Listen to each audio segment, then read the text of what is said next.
Hello everyone, हम करने जा रहे हैं टीपीए के 50 मोस्ट इंपॉर्टेंट एमसीक्यूज। ठीक है, सीक्वेंस वाइज करेंगे हम ये, ताकि कोई इशू ना रह जाए इसमें। और सेक्शन वाइज करेंगे हम। अब ये देखो, यहाँ से हम लोग सेक्शन स्टार्ट कर रहे हैं। ठीक है, इसमें सारे सेक्शंस मेंशन्ड हैं। हम ऑलमोस्ट 51 तक पहुँच गए थे। चलो अब आगे करते हैं 101 question. The suit for preemption involves a right to specific immovable property and transfer comes under. अब देखो, सूट फॉर किस चीज़ का है? प्रीएम्पशन का है। प्रीएम्पशन मतलब क्या होता है कि मैं पहले, मेरा पहला हक है इस पे। ठीक है, तो क्या है? Suit for preemption involves a right to specific immovable property, किसी स्पेसिफिक इमूवेबल प्रॉपर्टी। और ये ट्रांसफर किस सेक्शन के अंडर आता है? Section number 52। 52 किस बारे में बात करता है? Transfer of property pending suit relating thereto. ठीक है, ट्रांसफर ऑफ प्रॉपर्टी ऐसा जिसका सूट क्या है? पेंडिंग है देयर टू। ठीक है, 53 आता है फ्रॉडलेंट ट्रांसफर। ये क्या है? Lis pendens. कौन सी डॉक्ट्रिन आती है इसमें? Doctrine of lis pendens.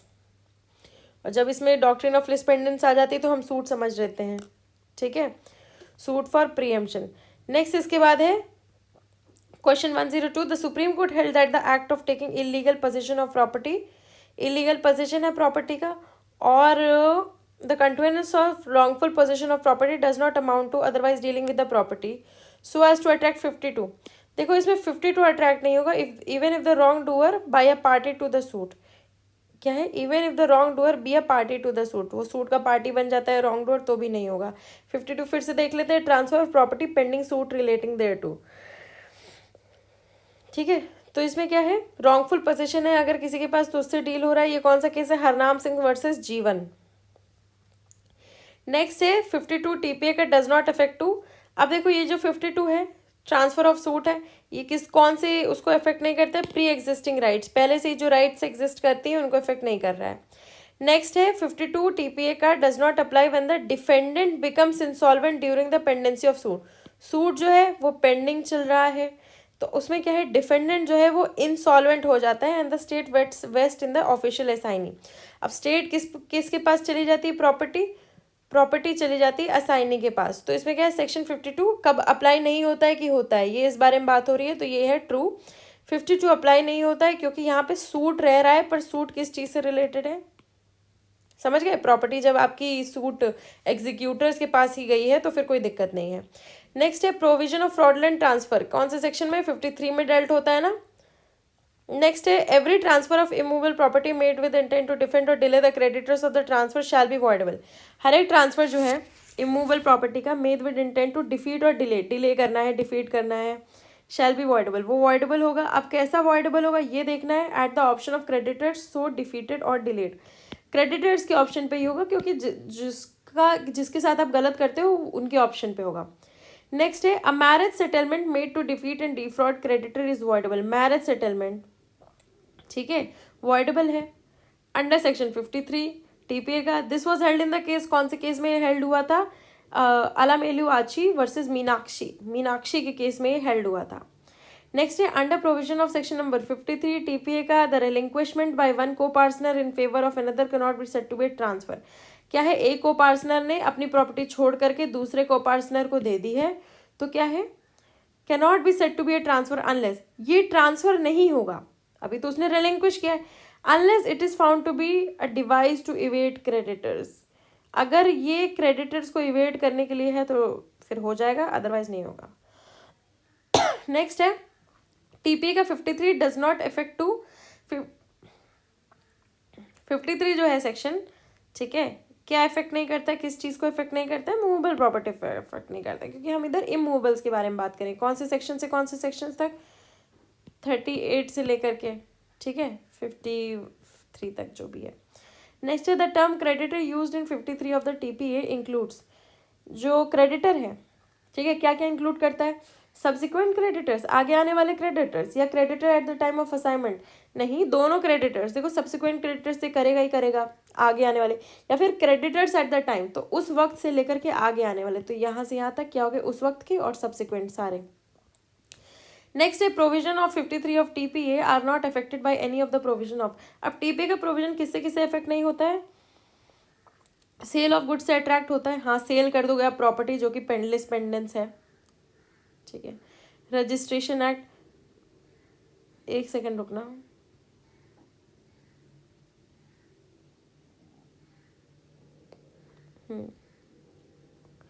अगर मैंने लिस्ट पेंडेंस कहीं गलती से 52 या 52A कुछ बीच में गड़बड़ कर दी है तो उसको करेक्ट कर लेना, ठीक है। 52A में, अब 53 में क्या है, फ्रॉडलेंट ट्रांसफ़र है, ठीक है। वो लिस्ट पेंडेंस नहीं है, फ्रॉडलेंट ट्रांसफ़र है, मैंने इसमें गलत बोल दिया था। Sale of goods act, Indian registration act और specific relief act, benami transaction से इफेक्ट नहीं होगा क्योंकि ये फ्रॉडलेंट से डील करता है, फ्रॉड। नेक्स्ट है the part performance in the TPA is provided in, अब देखो जो पार्ट परफॉर्मेंस है टीपीए की वो कहाँ पे प्रोवाइडेड है, 53A में प्रोवाइडेड है। कौन से सेक्शन में, 53A में। Part performance, doctrine of part performance, इतना परफॉर्म कर दिया, इतना नहीं किया, उससे रिलेटेड है। Following are some postulates at sign को non for basing a claim on section number 53। Part performance, अगर एक ने पार्ट परफॉर्मेंस कर दी है तो दूसरे को प्रॉपर्टी सेल करनी पड़ेगी, ऐसा है इसका idea. The contract should have been in writing sign by transferor, अब कॉन्ट्रैक्ट जो है, ठीक है, वो साइन होना चाहिए ट्रांसफरर, हाँ कुछ प्रूफ तो होना चाहिए। नेक्स्ट है transferee should have got position of the immovable property covered by contract, तुमको पोजीशन मिल जाना चाहिए, हाँ। नेक्स्ट है transferee should have done some act in furtherance, obviously ये एक्ट इन फर्दरेंस होना चाहिए कॉन्ट्रैक्ट की, ये सबसे इंपॉर्टेंट है, all three are relevant. Next है the words any immovable property in 53 of TPA refers to, कोई भी इमूवेबल प्रॉपर्टी जो कि इसमें है, this section can not apply to immovable property, या फिर नॉट ऑल इमूवेबल प्रॉपर्टी, या फिर not a particular immovable property, क्या है ये इमूवेबल प्रॉपर्टी, ये मूवेबल प्रॉपर्टी से डील ही नहीं करता है। नेक्स्ट है सेल टीपीए में इज डिफाइंड, अब देखो सेल वाला 54 से स्टार्ट हो जाता है, ठीक है, सेल डिफाइंड ये सारी चीज़ें हैं।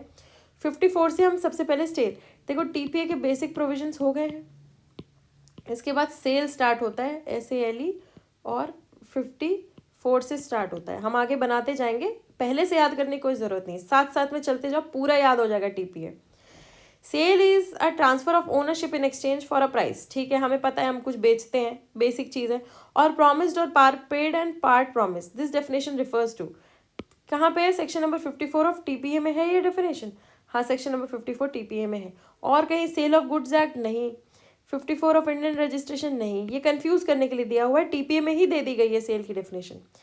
With in the meaning of 54 the sale does not include, अब सेल क्या क्या इंक्लूड नहीं करती 54 के अंडर, एक बार 54 पढ़ लो, ओनरशिप है, ओनरशिप का ट्रांसफर है, प्राइस पे कर दोगे तो हो जाएगा, ठीक है। सेल क्या क्या इंक्लूड करती है एक बार वो पढ़ लेना। अब क्या है, sale does not include, hire purchase transaction include करती है, auction sale, instalment payment sale, ठीक है, ये इंक्लूड करती है, ठीक है, या फिर ऑक्शन सेल। हायर परचेज, अब देखो सेल डज नॉट इंक्लूड, ये एक बहुत ही ज़्यादा क्वेश्चनेबल है, मुझे जो लग रहा है इसका आंसर है ये हायर परचेज ट्रांजैक्शन। अगर आपको लगता है इसमें कुछ गड़बड़ है तो कमेंट कर दीजिएगा, ठीक है। Within the meaning of section number 54 TPA the sale does not include, sale क्या इंक्लूड नहीं करती, हायर परचेज ट्रांजैक्शन। पढ़ लेते हैं एक बार।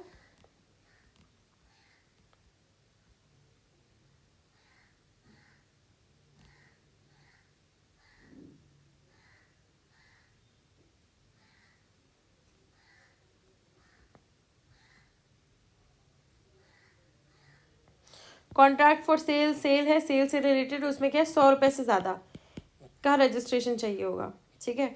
नेक्स्ट है within the meaning of section 55 of TPA the seller is, अब 55 सेक्शन कहाँ पे आ गया हम, सेक्शन 55 है right and liabilities of buyer and seller. अब तुमने क्या कर दिया, यहाँ पे सेल कर दिया, सेल कैसे आया, सेलर, और यहाँ पे क्या आ गया, buyer.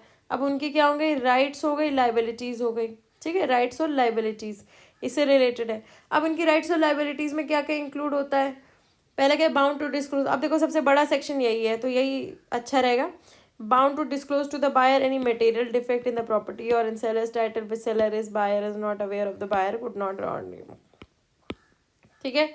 Next in case of TPA the seller is transfer of property, seller क्या है, not entitled to rents and profits of the property till the ownership thereof passes to buyer, हाँ is entitled to rents and profit of the property till the ownership thereof passes to buyer, ownership buyer के पास जब तक चली नहीं जाती है वो क्या है, इज एंटाइटल्ड ऑब्वियसली। नेक्स्ट है under TPA the rights and liabilities of buyer and seller are dealt in section, rights and liabilities 55 में डेल्ट होती हैं। नेक्स्ट है 55(1)(a) of TPA is same with 55(1)(a) पढ़ लेते हैं, क्या है 55(1) है the seller is bound to, a क्या है, to disclose the buyer any material defects in the property seller there to, ये सारी चीज़ें आपको क्या है बतानी पड़ती हैं। तो ये कौन से सेक्शन से सिमिलर है, कौन से सेक्शन से सिमिलर है, सेक्शन नंबर 55(1)(a), ये है सेल ऑफ गुड्स एक्ट, सोगा से 16 सेक्शन। अब देखो इंडियन रजिस्ट्रेशन एक्ट इसमें आएगा नहीं, रजिस्ट्रेशन से रिलेटेड। इंडियन कॉन्ट्रैक्ट एक्ट आपने पढ़ा होता है, सोगा आपने पढ़ा नहीं है तो भी आप ये मार्क कर सकते हो क्योंकि बेस्ट ऑप्शन यही है। नेक्स्ट है under section 55(1)(d) of TPA. आप 55(1)(d) पढ़ लेते हैं।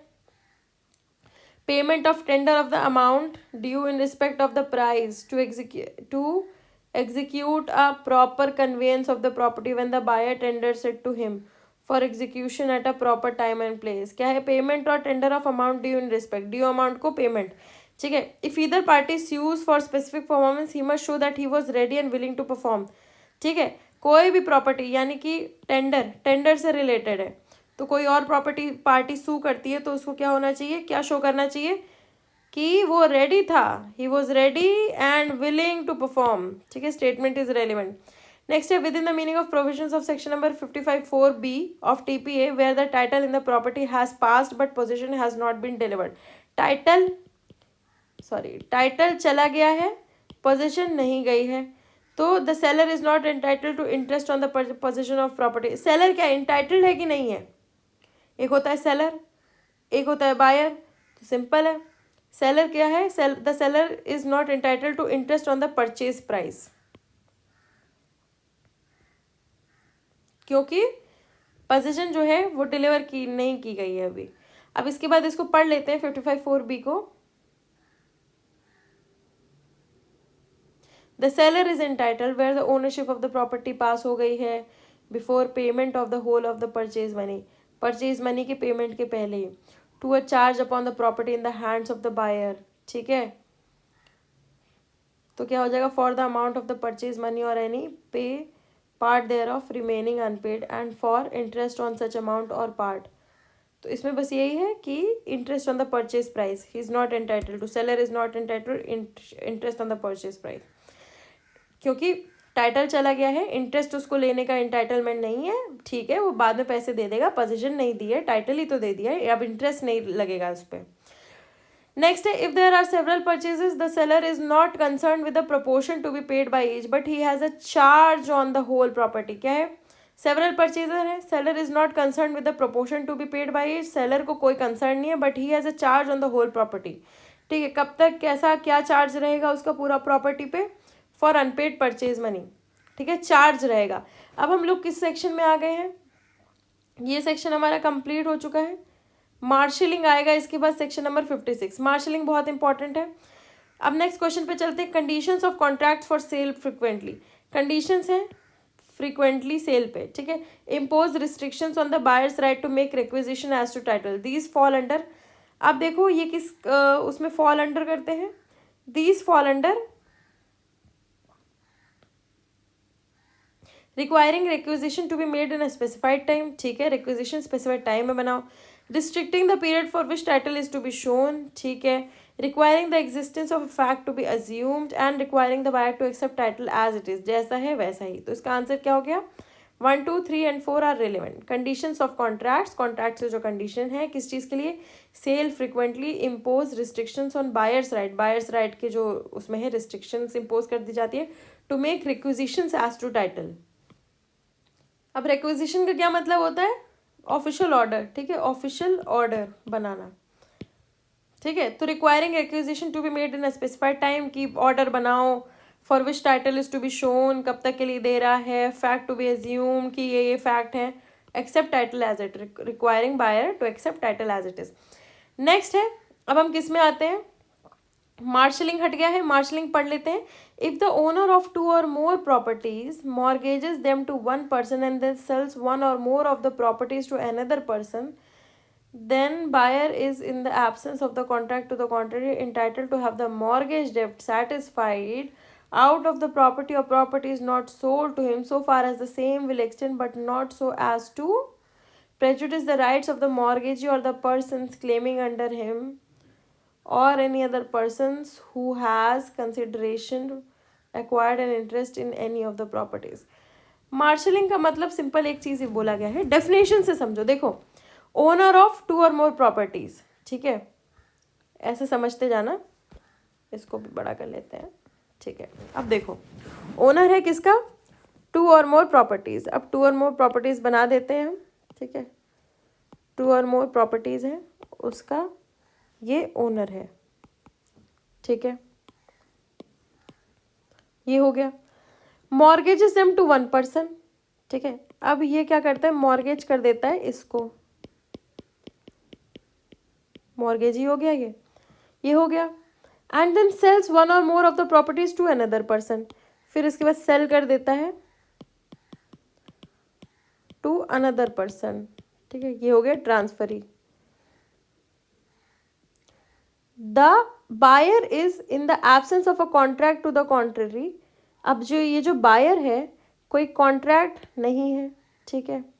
Entitled to have the mortgage डेब्ट सेटिस्फाइड, अब ये क्या करेगा, इसकी जो मॉर्गेज डेब्ट है उसको सेटिस्फाई करेगा, ठीक है। आउट ऑफ द प्रॉपर्टी और property is not sold to him, अब ये जो है ये बोलेगा अपनी जो मॉर्गेज डेब्ट है वो इस प्रॉपर्टी से सेटिस्फाई करो, ये प्रॉपर्टी मेरी है, ठीक है। Not so far as the same will extend but not so as to prejudice the rights of the mortgagee, पर जहाँ तक हो पाएगा, ठीक है, इसके राइट्स को हानि नहीं पहुँचेगी।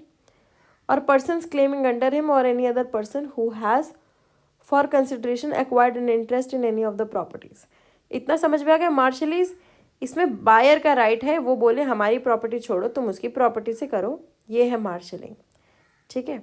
अब इसमें हम कर रहे हैं, lessee is not entitled to the right of marshalling under the section, lessee जो है is not entitled to the right of marshalling, lessor lessee, ठीक है, लेसर हो गया लेसी हो गया, तो उसके पास इसकी राइट नहीं है, ठीक है। कौन से सेक्शन के अंडर नहीं है, सेक्शन नंबर 55, हमने कौन से सेक्शन में पढ़ा, सॉरी हमने कौन से सेक्शन में पढ़ा है मार्शलिंग, 56 में, सॉरी हाँ 56।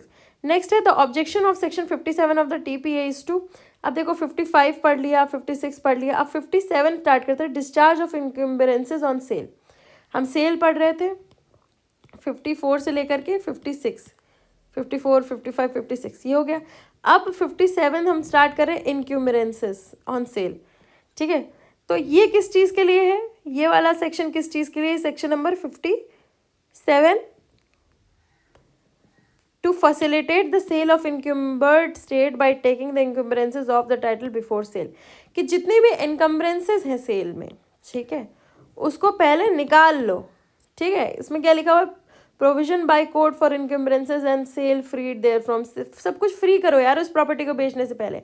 नेक्स्ट क्वेश्चन है, within the meaning of section 58 of TPA mortgage is a transfer of an interest in specific immovable property as security for the repayment of the डेब्ट, क्या है section number 58 के अंदर, mortgage is a transfer of an interest in specific immovable property as security, क्या है security है for the repayment of a डेब्ट, ठीक है। Such interest shell itself is a movable property, कौन सा इंटरेस्ट है वो उस सेक्शन में, interest itself is a immovable property, वो इंटरेस्ट ही इमूवेबल प्रॉपर्टी है क्योंकि इमूवेबल प्रॉपर्टी पे है। नेक्स्ट है TPA refers to mortgage of immovable property and the Indian contract act refers to pledges of immovable property की mortgages, अब ICA क्या वो करता है, प्लेजेस, इंडियन कॉन्ट्रैक्ट में आप पढ़ोगे प्लेजेस, ठीक है, प्लेज कर रहे हैं हम ये प्रॉपर्टी आपको। नेक्स्ट है 58 यूमिनरेट सम क्लासेस, ठीक है। अच्छा मैंने आपको एक ये बताया था, हाँ ये ठीक है, मॉर्गेजर है, मॉर्गेजी है, इसको क्या है, इसने पैसे लिए हैं, ठीक है, और सॉरी इसने पैसे लिए हैं, इसकी 2 प्रॉपर्टीज़ हैं, इसने मॉर्गेज लिया है इससे, तो ये बोलेगा तुम अपने पैसे इस प्रॉपर्टी से निकालो, मेरी प्रॉपर्टी छोड़ दो। ये है बड़ा आदमी, इसने दिए हैं पैसे ऊपर वाले को, ठीक है, जिसकी 2 प्रॉपर्टीज़ हैं, उसने अपनी प्रॉपर्टी मॉर्गेज रखी है। अगर ये मैं सही से एक्सप्लेन नहीं कर पाई हूँ तो मैं एक्सप्लेन कर रही हूँ, ठीक है। नेक्स्ट है 58 इम्यूनरेट सम क्लासेस मॉर्गेजेस, ठीक है। 58 में ना मॉर्गेजेस हैं, कौन कौन सी मॉर्गेजेस है, 57 पढ़ लिया, 58 में काफ़ी सारी मॉर्गेजेस हैं, ठीक है। सिंपल मॉर्गेज, कौन कौन सी मॉर्गेज है इसमें, हम सिंपल मॉर्गेज पढ़ते हैं, कंडीशनल सेल पढ़ते हैं, यूज फैक्ट्री पढ़ते हैं, इंग्लिश पढ़ते हैं, इक्विटेबल पढ़ते हैं, एनामोलस पढ़ते हैं, ठीक है। हम ये सारी मॉर्गेजेस पढ़ते हैं, तो ये क्या है, आंसर है ऑल आर रेलिवेंट। नेक्स्ट है in case of usufructuary mortgage, हम देखो 57 कर लिया है, 58 कर लिया हमने, ठीक है, सॉरी 57 कर लिया हमने, 57 एक ही सेक्शन है। फिर हम मॉर्गेजेस में आ जाते हैं, मॉर्गेजेस में क्या है, 58 से स्टार्ट है, 58 में सारी मॉर्गेजेस हो गई। फिर उसके बाद क्या, यूसुफ फैक्ट्री, उसको फैक्ट्री से याद रखो। The mortgagee is placed in position, ठीक है, मॉर्गेजर हो गया, ठीक है, इसके पास क्या है, प्रॉपर्टी है, मॉर्गेजी के पास क्या है, पैसा है, तो इसमें मॉर्गेजी जो है he is placed in position, अब इसके पास क्या आ गया, प्रॉपर्टी आ गई, ठीक है, and has right to enjoy the rents and profit, उसके पास क्या है, रेंट्स प्रॉफिट सब कुछ एंजॉय करने की वो है, ठीक है। तो अंटिल कब तक उसके पास है ये राइट, अंटिल द डेब्ट इज पेड, ठीक है, यूज ऑफ फैक्ट्री, फल तब तक मिलेगा जब तक पेड़ आपका है, ठीक है। नेक्स्ट है these are some characteristics of a usufructuary mortgage under 58, ठीक है। There is no personal liability on the mortgagor, mortgagor पे पर्सनल लाइबिलिटी है कि नहीं है, हाँ नहीं है, कोई पर्सनल लाइबिलिटी नहीं है मॉर्गेजर पे। मॉर्गेजर कौन है, जिसने प्रॉपर्टी दी है, उसके पास क्या है, सिर्फ उस प्रॉपर्टी की लाइबिलिटी। नेक्स्ट है no time limit is fix, ठीक है, मॉर्गेजी टेक्स द होल और part of the rent and profits, ये भी सही है, ऑल आर रेलिवेंट। नेक्स्ट है zuri peshgi lease bears a close resemblance to usufructuary mortgage but are not mortgages, ठीक है। ज़ूरी पेशगी हम इसके बारे में आप पढ़ रहे हैं इसलिए मैंने मार्क लगा दिया है। इसका आंसर है B, unless the lease is for the purpose of securing a डेप्ट, अगर डेप्ट सीन में आती है, ठीक है, तो पूरा पूरा रिजेम्बलेंस है, बट आर नॉट मॉर्गेजेस, एक तरह से वो पूरी मॉर्गेज नहीं है, वो लीज से रिलेटेड है। नेक्स्ट है these are some requisites of an equitable mortgage, equitable mortgage, equitable equal to से समझ रहे हो, एक डेप्ट है, ठीक है, क्या है, एक डेप्ट है, दूसरा क्या, डिपॉजिट ऑफ टाइटल डीड्स, आप अपने टाइटल डीड्स जो है डिपॉजिट कर देते हो प्रॉपर्टी से related, an intention that deed shall be security for the डेप्ट, सिर्फ सिक्योरिटी है। यूसुफ फैक्ट्री में क्या था, फल लेते रहो आप सर, ठीक है, यूसुफ फैक्ट्री में क्या था, ये हम पेड़ दे रहे हैं, इसमें जो फल निकल रहा है वो आप खा लेना। इसमें क्या है, हम घर दे रहे हैं, इक्विटेबल में हम ये है, ये मैंने इक्वल्स टू का साइन बना है, ऐसे घर बना दो, हम घर दे रहे हैं, हम पैसा आपको देते रहेंगे, ये सिर्फ एक क्या है, सिक्योरिटी है, ठीक है, तो all are relevant. Section 60 of TPA affirms the right of redemption, हमने क्या पढ़ लिया, 58 पढ़ लिया है। 59 में mortgage when to be by assurance, ठीक है, उससे रिलेटेड ज़्यादा इंपॉर्टेंट नहीं है, 59A देख लेना। 60 में आते हैं right of mortgagor to redeem, right of redemption 60 में स्टार्ट हो जाता है, रिडीम, रिडीम कर लेना यानी कि अपनी प्रॉपर्टी वापस ले लेना, ठीक है। Affirms the right of redemption, ठीक है, अब किस किस चीज़ में राइट ऑफ रिडेम्पशन लेता है, इन ऑल मॉर्गेजेस, सारी मॉर्गेजेस में। नेक्स्ट है the mortgagor in Indian law is the owner who had parted with some rights of ownership and the rights of redemption is the right which he exercises by virtue of his. अब देखो mortgagor है, is the owner, ठीक है, mortgagor owner ही है जिसने अपनी property दी है, parted with some rights of ownership, अपनी ओनरशिप की राइट्स दे दी हैं, and the rights of redemption is the right, redemption क्या है, which he exercises by virtue of his, कौन सी ओनरशिप, बची कुची ओनरशिप ना, बची कुची ओनरशिप से तो प्रेसिड्यूरी ओनरशिप, बची कुची ओनरशिप कि भैया मेरे पास एक ओनरशिप तो बची हुई है, वो मेरी प्रॉपर्टी वापस दे दो। नेक्स्ट है when the mortgagor's right to redemption यानी accrues the mortgage has a right to, mortgagee mortgagor है, रिडेम्पशन है, वो रिडेम्पशन एक्रू कर सकता है, मॉर्गेजी क्या करेगा, हैज़ राइट टू इन्फोर्स, अब वो क्या इन्फोर्स कर गया मॉर्गेजी, हिज सिक्योरिटी, मेरा पैसा तो दो तभी तो हम तुम्हारी वो देंगे। नेक्स्ट है the doctrine of a clog on the equity of redemption is a rule of justice, equity and good conscience, this was reaffirmed by the Supreme Court in. अब देखो डॉक्ट्रिन क्या है, clog on equity and redemption, clog यानी कि clog लग जाना, ठीक है, आगे हम आप आगे और पढ़ेंगे, ठीक है। तो ये कौन से केस में दिया गया है, मुरारी लाल वर्सेस देवकरण। नेक्स्ट इसके बाद क्वेश्चन है condition converting a mortgage into a sale is invalid, ठीक है, as a clog on equity of redemption. अब देखो इक्विटी ऑफ रिडेम्पशन, रिडेम्पशन का क्या मतलब होता है, तुमने प्रॉपर्टी दी थी ये वाली, तुम अपनी प्रॉपर्टी वापस ले लो, अब क्लॉग लगा देना कि उसको रोक देना, रिडेम्पशन नहीं करना, ठीक है, मतलब क्या है, गलत है ये बात। वही है कि अगर उसको सेल में तुम कन्वर्ट कर दोगे तो फिर उसका इंटेंशन खत्म हो गया, मॉर्गेज इसलिए किया था ताकि मेरी प्रॉपर्टी मेरी रहे, बस वो सिक्योरिटी है, सेल इसीलिए नहीं किया था। वही है कंडीशन अगर कन्वर्ट कर रही है तो ये तो गलत है। तो ये क्या है इसका आंसर, गंगाधर वर्सेस शंकर लाल, ठीक है, गंगाधर है, शक्तिमान नहीं बनेंगे, ऐसे याद रख लेना। नेक्स्ट क्वेश्चन है when a mortgagee acquires a portion of equity of redemption the mortgagee is not extinguish completely, mortgagee है एक्वायर करता है portion of equity of redemption, ये हो गया मॉर्गेजर जिसके पास प्रॉपर्टी है, मॉर्गेजी जिसके पास पैसा है, ठीक है, पैसा दे देता है वो इसको। मॉर्गेजी क्या करता है, portion of equity of redemption, एक पोर्शन एक्वायर कर लेता है। The mortgage is not extinguish completely, there can be only a pro tanto extinguishment of the mortgage right to extent of mortgagee acquiring the mortgagor's interest, mortgagor का interest ले लिया है उन्होंने तो, and so far as the other sharer of the equity of the redemption is concern the mortgage will subsist, mortgage रहेगी, this was held in, mortgage रहेगी, थोड़ा सा पोर्शन उनको दे दिया है। ये कौन से केस में हुआ था? माधवन वर्सेस माधवन में हुआ था। नेक्स्ट है 60 of TPA does not refer to the extinction of the equity of redemption by operation of law. ठीक है, ऑपरेशन ऑफ लॉ, लॉ में रहते हुए, ठीक है, उसका एक्सटिंग्विशमेंट हुआ है कि नहीं उसका सच है ये।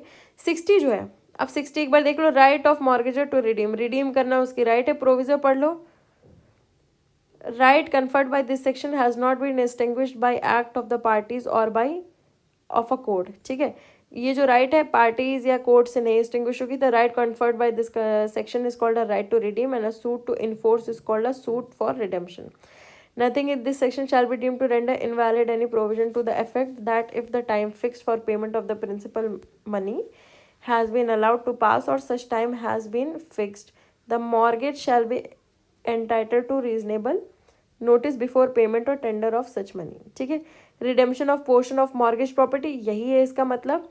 Nothing in this section shall entitle a person interested in a share only of the mortgage property to reduce his own share, अपना शेयर कम करने के लिए नहीं, on payment of a proportionate part of the amount remaining due on the mortgage, except where a mortgagee और if there are more mortgagees than one, all such mortgagees has or have acquired in whole or in part the share of a mortgager।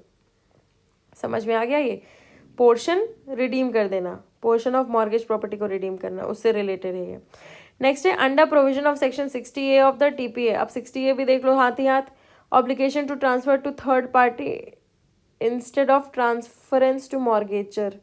अरे यार, third party को transfer कर देना, बस वही है। ठीक है, transfer of property where a mortgagor is entitled to redemption, mortgagor redemption का एंटाइटल है, he require the mortgagee instead of the transferring the property to assign the mortgage डेप्ट and transfer the mortgage property to such third person as the mortgagor may direct then the mortgagor. अब देखो यार, वो direct कर रहा है कि property उसको ट्रांसफर कर दो, तो उसको प्रॉपर्टी जो है वो ट्रांसफर कर दी जाएगी। इसका क्या है answer? Is bound to assign and transfer accordingly, जैसा बोला है वैसा कर दो। 60 का जो प्रोविजन है that is obligation to transfer to third party instead of transference to mortgagor do not apply in case of a mortgagee who, ये कौन से केस में नहीं अप्लाई होता है? जहाँ पे मॉर्गेजी क्या है, is or has been in possession, mortgagee खुद ही पोजिशन में है, तो फिर वहाँ पे अप्लाई नहीं होता है। नेक्स्ट है mortgagor's right to inspection and production of document is provided in. ठीक है, मॉर्गेजर जिसकी प्रॉपर्टी है, इंस्पेक्शन प्रोडक्शन ऑफ डॉक्यूमेंट, ये कौन से सेक्शन में दिया हुआ है? ये दिया हुआ है 60B। 60B देख लेते हैं, right to inspection and production of document. Mortgagor as long as his right of redemption subsist shall be entitled to all reasonable times at his request and at his own cost and on payment of the mortgagee's cost and expenses in this behalf to inspect and move copies of extracts from documents of title। ठीक है, title document देखने की उसके पास rights है। Section 60B, section 60B जो है वो क्या करता है? It recognises the right of mortgagor to inspection and copies of deeds of title. हाँ, ये वही है, उसी के बारे में बात हो रही है। Within the meaning of the provision of 61 of TPA, a mortgagor who has executed 2 और more mortgages in favour of the same mortgagee. ठीक है, मॉर्गेजर है, उसने 2-3 मॉर्गेजेस सेम मॉर्गेजी के नाम पे डाल रखी हैं, सेम आदमी से पैसा ले रखा है। When the principal money of any 2 और more of the mortgages has become due, principal money जो है वो ड्यू हो जाता है, तो क्या होगा? shall be entitled to redeem any one of such mortgage separately or any two और, अरे अगर एक का पैसा दे दिया है तो एक दे दो, दूसरे का पैसा दे दिया है तो दूसरा दे दो, बस वही है। नेक्स्ट है the gist of section 61 of TPA is that even if the mortgages are of the same property the mortgagor may redeem each separately. हाँ ठीक है, unless written by a contract to the contrary. अब कोई contract contrary में नहीं है तब तक रिटेन कर सकते हो, ऑब्वियस सी बात है। नेक्स्ट है clause A of section 62 of TPA refers to cases where the principal and interest are paid out of the usufruct and the suit is one for the recovery of position rather than redemption. The statement are, ये statement क्या है? अब true है। ठीक है, next है the law will not allow the mortgagor to discharge the डेब्ट before the prescribed period in a manner not contemplated in a contract. This ruling refers to, देखो लॉ जो है, it will not allow the mortgagor to discharge the डेब्ट before the prescribed period in a manner not contemplated in the contract. Contract में है उस हिसाब से डेब्ट जो है आप डिस्चार्ज कर दो। ये कौन से सेक्शन में? सेक्शन नंबर 62 में है। ठीक है। 62 में क्या है, right of usufructuary mortgagor to recover position, ठीक है, अपनी पोजीशन यूसुफैक्टरी मॉर्गेजर की पोजीशन रिकवर। यूसुफैक्टरी क्या है कि पेड़ दे रहे हैं, फल लेते रहो, उसी से अपना निपटारा कर लो, ठीक है। तो लॉ क्या करेगा, it will not allow the mortgagor to discharge the डेब्ट before the prescribe period in a manner not contemplated in a contract, ठीक है। नेक्स्ट है, लास्ट है इसका, to an anomalous mortgage section 60 of TPA applies where as to an usufructuary mortgage. कौन सा section लगता है, अभी जस्ट हमने किया है 62, ठीक है। तो आई होप आपका ये वाला सेक्शन पूरा हो गया हो। अगर अच्छा लगा है तो please do like share comment and please do subscribe. तब तक के लिए चलते हैं, थैंक यू।